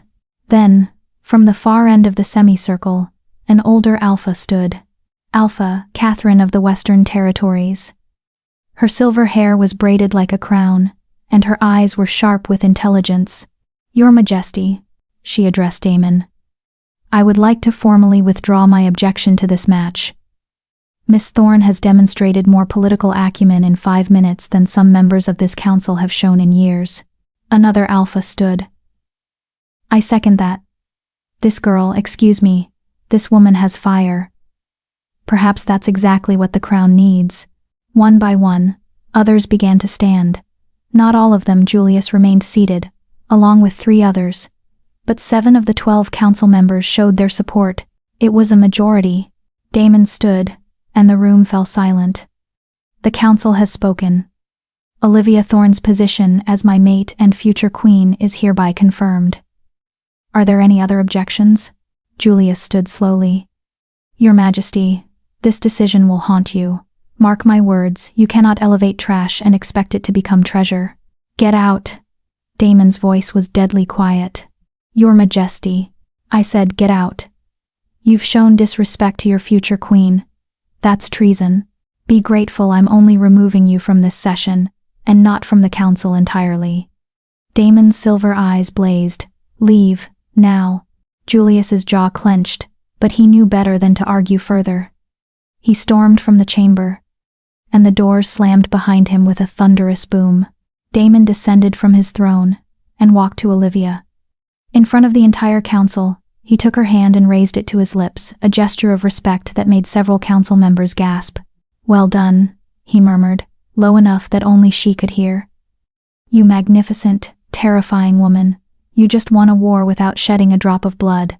Olivia's knees were shaking, her heart pounding, but she managed to keep her voice steady. Did I? Yes. And now they all know you're not just my political strategy. You're a force to be reckoned with. As they walked out of the council chamber together, Olivia allowed herself one small, private smile. She'd faced the men who wanted to destroy her, and she'd won. Not bad for a basement rat. Chapter 9. The wedding. The next 5 days passed in a whirlwind of preparation. Dress fittings, ceremony rehearsals, media interviews, meetings with diplomats from neighboring territories who wanted to assess the new queen-to-be, security briefings about potential threats, because apparently there were wolves who'd rather see her dead than seated on a throne. Through it all, Damon was a constant presence. Not hovering, but there. Making sure she had what she needed. Stepping in when someone pushed too hard. Teaching her the 1,000 unspoken rules of royal life. And slowly, dangerously, Olivia found herself forgetting this was supposed to be fake. The way he looked at her when he thought she wasn't watching. The way his hand lingered on her back when he guided her through crowds. The way his voice softened when they were alone. It felt real, but it wasn't. She had to keep reminding herself of that. This was a 5-year contract. A political arrangement. Nothing more. No matter how much her heart whispered otherwise. The morning of the wedding, Olivia stood in front of a full-length mirror, barely recognizing herself. The wedding dress was a masterpiece, white silk that seemed to glow from within. Fitted bodice with delicate silver embroidery that caught the light. A skirt that flowed like water. Her hair was swept up in an intricate style woven with tiny diamonds. She looked like something from a fairy tale. You're breathtaking, Sage whispered, tears streaming down her face. Absolutely breathtaking. I feel like I'm going to throw up, Olivia admitted. That's normal. It's your wedding day. To the Alpha King. In front of 10,000 people and every major news outlet in the kingdom. Sage paused. Okay. Maybe throwing up is justified. Cordelia entered, her usual stern expression softening slightly. It's time. Are you ready? No. But does that matter? Not even a little bit. Cordelia adjusted Olivia's veil. Remember, this is about more than you and the king. Every Omega in this kingdom is watching. Every young girl who's been told she's worthless is looking for hope. You're carrying their dreams with you down that aisle. The weight of those words settled on Olivia's shoulders like a physical thing. No pressure, she muttered. Cordelia actually smiled. You've already proven you can handle pressure. Now go show them what a queen looks like. The cathedral was ancient and magnificent, soaring ceilings, stained glass windows that painted rainbow light across stone floors, pews filled with the most powerful wolves in the kingdom. News cameras lined the walls. Security was everywhere. Olivia stood at the entrance on shaking legs, clutching a bouquet of white roses so tightly her knuckles had gone white. The music began. She took one step forward. Then another. And then she saw him. Damon stood at the altar, dressed in formal royal regalia, black and silver, the crown of the Northern Territories gleaming on his head. But it was his expression that made her breath catch. He was looking at her like she was the only person in the entire cathedral. Like she was the only person in the world. It's an act, she reminded herself. He's just playing his part. But it didn't feel like an act. The walk down the aisle felt endless and too short all at once. Finally, she reached the altar, and Damon took her hand. His grip was strong, steady, grounding. You look stunning, he murmured, so quietly only she could hear. You clean up pretty well yourself, she whispered back. His lips twitched. The officiant began the ceremony, ancient words about bonds and duty and devotion. Olivia barely heard them. She was too focused on Damon's eyes, on the way his thumb was stroking small circles on the back of her hand, on the heat radiating from him. Do you, King Damon Ashford, take Olivia Thorne as your mate, your queen, your partner in all things? I do. His voice rang out clear and strong, echoing through the cathedral. And do you, Olivia Thorne, take King Damon Ashford as your mate, your king, your partner in all things? This was it. The moment of no return. Olivia looked into Damon's silver eyes and saw something there that made her heart race, something that looked dangerously like real emotion. I do, she said. Then by the power vested in me by the laws of the Northern Territories, I pronounce you bonded mates. Your Majesty, you may kiss your queen. Damon stepped closer, his hand coming up to cup her face with unexpected gentleness. Last chance to run, he whispered. Too late, she whispered back. I already said I do. Then, I suppose I should make this convincing. He kissed her, and the world dissolved. It was supposed to be for show, a simple press of lips to seal their public bond. But the moment their mouths met, something ignited. Damon's hand slid into her hair, tilting her head back as he deepened the kiss. Olivia's hands gripped his jacket, pulling him closer, her entire body responding to him in ways she couldn't control. This wasn't fake. This was real, raw, overwhelming. When they finally broke apart, both breathing hard, the cathedral erupted in applause. But Olivia barely heard it. She was too lost in Damon's eyes, in the shocked realization that he looked as affected as she felt. Well, he said, his voice rough. That was convincing, very convincing, she managed. Your Majesties. The officiant's voice broke through the moment. May I present, for the first time, King Damon and Queen Olivia of the Northern Territories. The crowd rose to their feet, cheering. Camera flashes exploded, and Damon took Olivia's hand, leading her back down the aisle not as an Omega and her king, but as partners, equals. At least, that's what it looked like to everyone watching. The reception. The palace ballroom had been transformed into something from a dream. Crystal chandeliers, tables draped in white and silver, flowers everywhere, and a dance floor that gleamed like glass.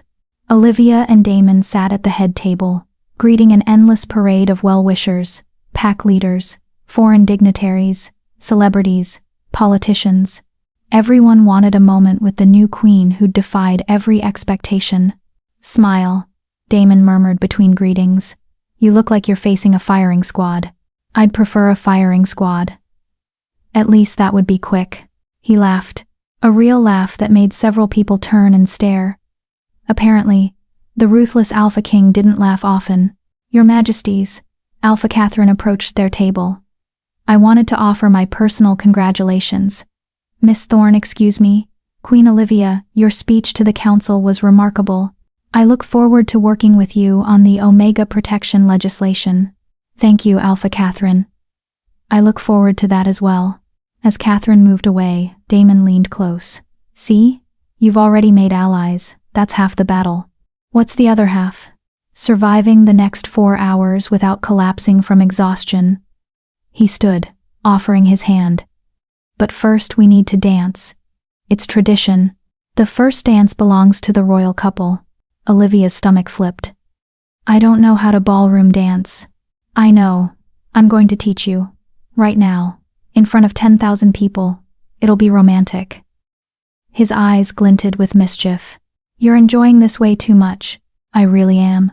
He led her to the dance floor as the music began, something slow and romantic that made Olivia's heart hammer against her ribs. Damon pulled her close, one hand at her waist, the other holding hers. Just follow my lead, he murmured. Trust me. And she did. They moved across the floor, and somehow Damon made it easy. When she stumbled, he caught her. When she forgot the steps, he guided her.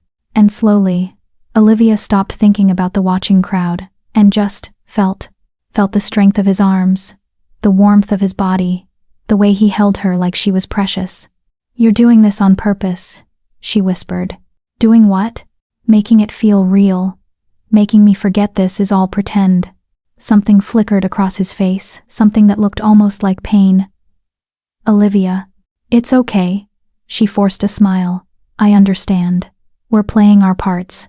I just need to remember that. What if? He stopped, jaw tightening. Never mind. What if what? Nothing. Forget I said anything. But Olivia couldn't forget. Because for just a moment, she'd seen something in his eyes that looked like longing, like maybe he was having as much trouble remembering this was fake as she was. The song ended, and other couples joined them on the dance floor. Damon released her, and the loss of his touch felt like a physical ache. I need some air, Olivia said. Just for a minute. I'll come with you. No, stay. Greet your guests. I need a moment alone. Before he could argue, she fled to the balcony. The night air was cool against her flushed skin. Olivia leaned against the railing, trying to catch her breath, trying to calm her racing heart. This was supposed to be simple. A business arrangement. 5 years of pretending, then freedom. But somewhere between the council chamber and that altar, something had shifted. She'd started to care, to hope, to imagine what it might be like if this was real. And that was dangerous. Because Damon had been very clear this was a contract, not a love match. He didn't believe in true mates or real connections. He was using her to change the kingdom, and she was using him to escape her past. That was the deal. Beautiful night, isn't it? Olivia spun around. A woman stood in the shadows, tall, elegant, with platinum blonde hair and eyes like ice. She was stunning in a way that made Olivia feel plain and insignificant all over again. I'm sorry. I didn't realize anyone else was out here, Olivia said. I wanted to meet the new queen, away from the crowds. The woman stepped into the light, and Olivia saw she was wearing a dress that cost more than Olivia's entire former pack house. I'm Lady Seraphina Blackwood. Olivia's blood ran cold. Blackwood. As in, Julius Blackwood's niece. Yes. Seraphina smiled, but it didn't reach her eyes.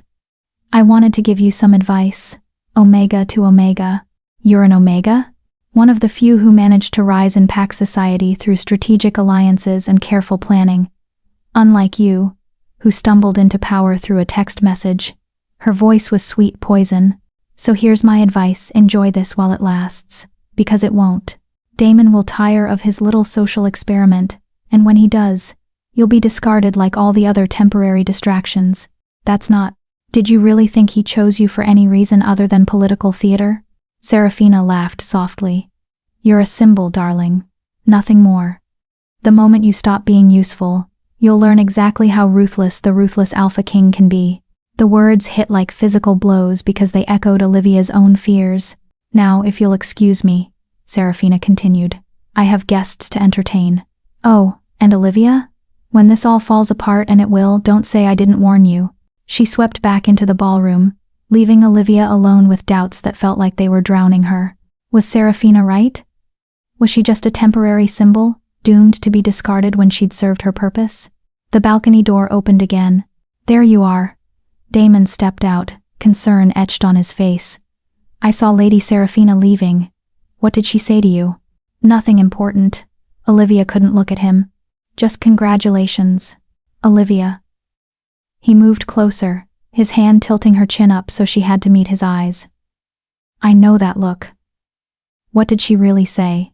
She said I'm a temporary distraction, that you'll discard me when I stop being useful. The words tumbled out before she could stop them. And the thing is, Damon, she's not wrong, is she? That's exactly what this is.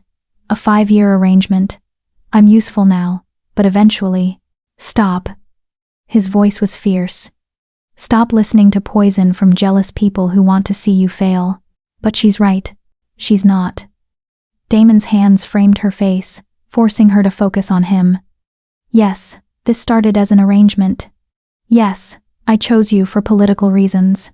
But Olivia, somewhere between that first meeting and right now, something changed. You changed it. You walked into that council chamber and faced down the most powerful alphas in the kingdom without flinching. You stood on that altar and took vows that terrified you. You've been brave and brilliant, and so much stronger than anyone, including me, expected. That doesn't mean I don't want to discard you, The words came out raw, honest. That kiss wasn't for show. That dance wasn't for show. And the way I feel when I look at you sure as hell isn't for show. Olivia's breath caught. What are you saying? I'm saying I'm an idiot who thought I could keep this professional, who thought I could spend every day with you and not fall. He stopped, jaw clenching. Not fall what? Olivia whispered. For a long moment, Damon just stared at her, something vulnerable and terrified in his silver eyes. Then he did something that shocked her more than anything else that had happened that day. He stepped back. I'm sorry. I shouldn't have said that. This is your wedding night, and I'm making it complicated. Forget I said anything. Let's go back inside. Damon, please. Just, let's go back inside. He turned and walked back into the ballroom, leaving Olivia alone with a heart that was breaking and soaring at the same time. Because she'd heard what he didn't say. He was falling for her. And God's help her. She was falling for him too. This fake arrangement had just become very, very real. Chapter 10. The Truth. 3 months had passed since the wedding. 3 months of living in a beautiful lie that felt more real every single day. Olivia had thrown herself into her role as queen, with everything she had. She'd worked alongside Damon to draft the Omega protection legislation. She'd visited PACs across the territories, speaking with Omegas who'd suffered the same abuse she had, documenting their stories, building a case that even the most stubborn Alpha Council members couldn't ignore. She'd become exactly what Damon had hoped for, a symbol of change, a voice for the voiceless. But she'd also become something neither of them had planned for. She'd become his partner, his confidant, the person he sought out at the end of long days, the one whose opinion he valued above all others. And every day, the line between pretend and real grew thinner. They still maintained separate bedrooms, that was part of the contract. No true mating bond, no physical intimacy beyond what was required for public appearances.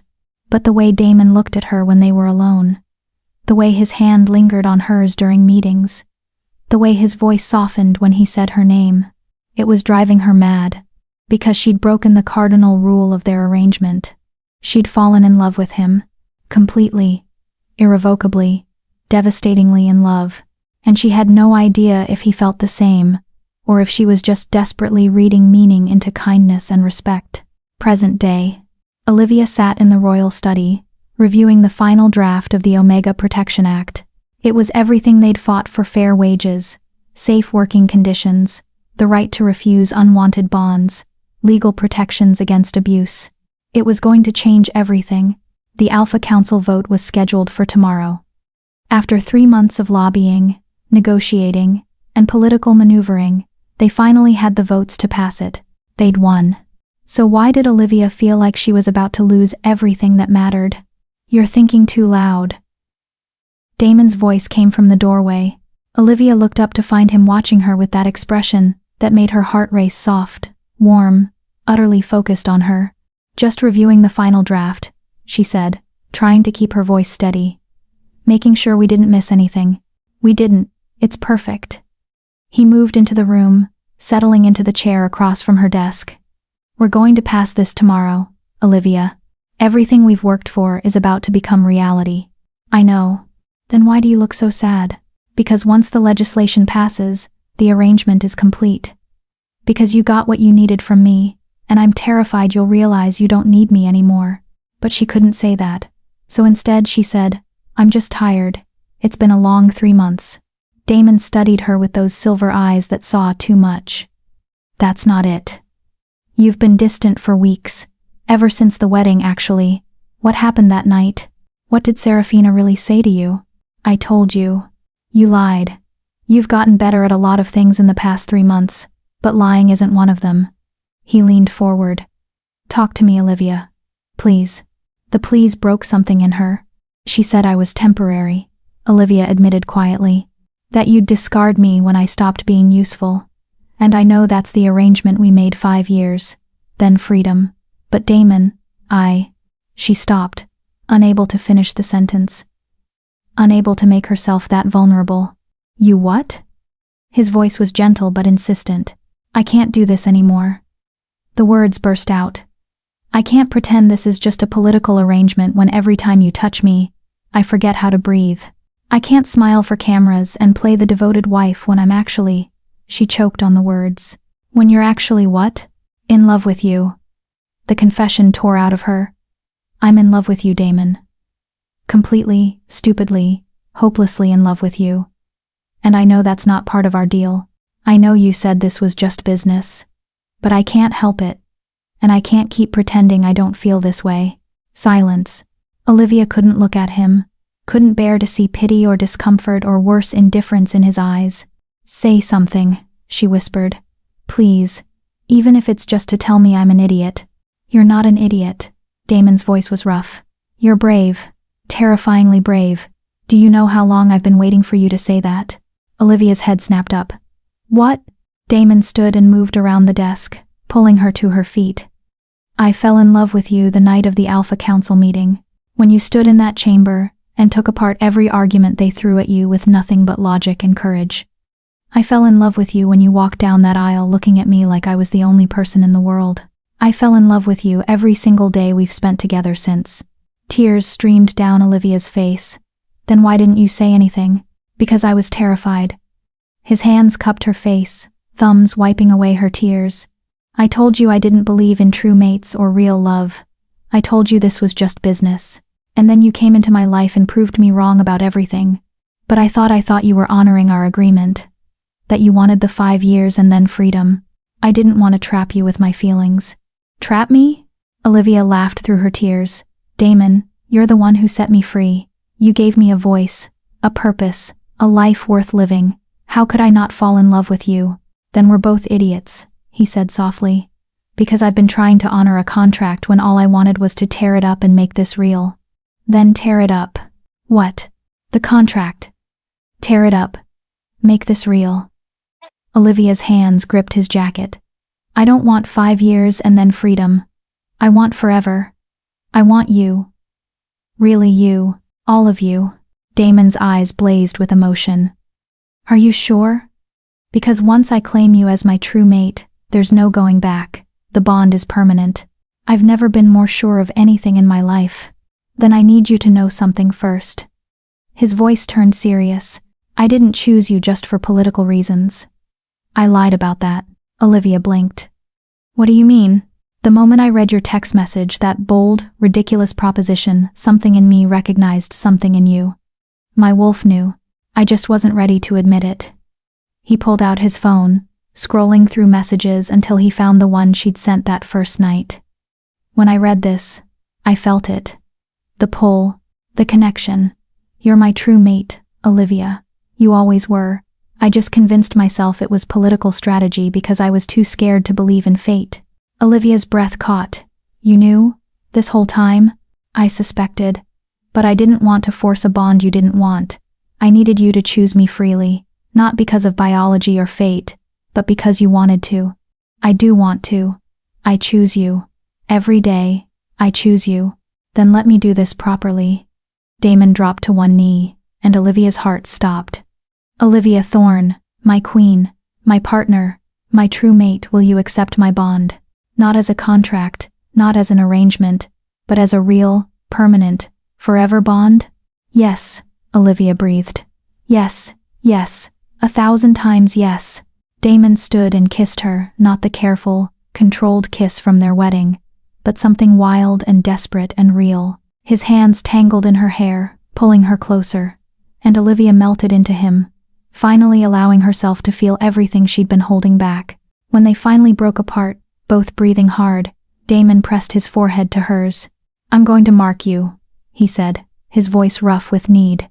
Right here, right now. And tomorrow, after we pass that legislation, we're going to announce to the entire kingdom that this bond is real. No more pretending, no more contracts, just us. Promise me something first, Olivia said. Anything. Promise me you'll never stop fighting for Omegas.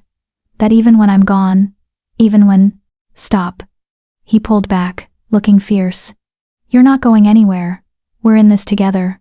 Forever. You and me against the world. Forever. Olivia echoed. Damon's eyes flashed silver as his wolf rose to the surface. Mine, he growled, and pulled her closer. Yours, Olivia agreed. Always yours. He kissed her neck, right where the mating mark would go, and Olivia felt the bond snap into place, a golden thread connecting their souls, their hearts, their very beings. And for the first time in her life, Olivia felt completely, utterly whole. The next day, Alpha Council chamber. Olivia stood beside Damon as the Alpha Council prepared to vote on the Omega Protection Act. She wore the mating mark proudly, a silver crescent moon on her neck that marked her as the Alpha King's true mate. The council members had noticed. Several looked shocked. A few seemed pleased. Julius Blackwood looked like he'd swallowed poison. "Before we begin the vote," Damon announced, "I have something to say. 3 months ago, I told you that my bond with Olivia was political. I lied. She's my true mate. She always was. And today, we're not just voting on legislation, we're deciding what kind of kingdom we want to be. One that acknowledges the worth of every wolf, or one that clings to outdated hierarchies that serve no one." He turned to Olivia, taking her hand. "My queen has shown this kingdom what's possible when we stop judging wolves by their designation and start seeing them for who they truly are. So I'm asking you vote for this legislation. Not because I'm commanding you, but because it's right." Alpha Catherine stood first. "I vote yes." One by one, the other council members stood. Yes. Yes. Yes. Even some of Julius's former allies voted yes. When it came to Julius, he remained seated, his face a mask of fury. "I vote no." But it didn't matter. 10 votes yes, 2 votes no. The Omega Protection Act had passed. The chamber erupted in applause. Damon pulled Olivia into his arms, spinning her around as she laughed through happy tears. "We did it," she breathed. "No," Damon corrected, his eyes shining with love and pride. "You did it. You changed the world, my queen." As news of the vote spread, celebrations broke out across the kingdom. Omegas danced in the streets. Pack houses that had been prisons became homes. And everywhere, wolves who'd been told they were worthless began to believe they mattered. 6 months later, Olivia stood on the palace balcony, looking out over the city she'd come to love. Behind her, she heard Damon's footsteps. "There you are," he said, wrapping his arms around her waist and pulling her back against his chest. "I've been looking everywhere for you. Just thinking," she said, leaning into his warmth. About how 6 months ago, I was scrubbing floors in a basement, and now I'm a queen who just gave a speech to the United Pack Summit about Omega rights. And you were magnificent, as always." He pressed a kiss to her marked neck, making her shiver. "Though I have to say, I prefer you like this. Relaxed. Happy. Mine. Always yours," she agreed, turning in his arms to face him. "Did you hear? Crimson Ridge Pack just appointed their first Omega to the Leadership Council." "I did. Apparently, she's brilliant. Remind you of anyone?" Olivia laughed. "It's Sage, isn't it?" "It is. Your best friend is changing the pack that tried to break you both. There's poetry in that." "There really is." Olivia sobered slightly. "Damon, I need to tell you something." His expression turned concerned. "What's wrong?" "Nothing's wrong.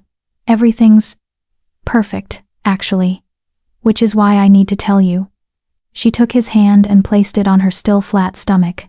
"We're going to have a pup." Damon froze. You're pregnant. About 6 weeks along. The healer confirmed it this morning. For a moment, the ruthless Alpha King looked completely undone. Then he swept her into his arms, spinning her around as he had the day the legislation passed, his laughter echoing across the balcony. "We're having a pup," he said, wonder in his voice. "A little Omega or Alpha or Beta who's going to grow up in a kingdom where everyone is valued, where no one is told they're worthless because of what they are. And who's going to have the best father in the world?" Olivia added softly. Damon set her down gently, his hand cupping her face. "I love you. So much. You know that, right?" "I know. And I love you too. More than I ever thought possible." He kissed her, then soft and sweet and full of promise. And as the sun set over the northern territories, painting the sky in shades of gold and crimson, Olivia thought about the text message that had changed everything. "I want you to pin me against a wall and make me forget my own name." She'd written it as a joke, a fantasy, a moment of escape from a life that felt hopeless. Instead, it had given her everything she'd ever dreamed of and so much more. A voice, a purpose, a love that defied every rule and expectation, and a future that was finally, gloriously, hers.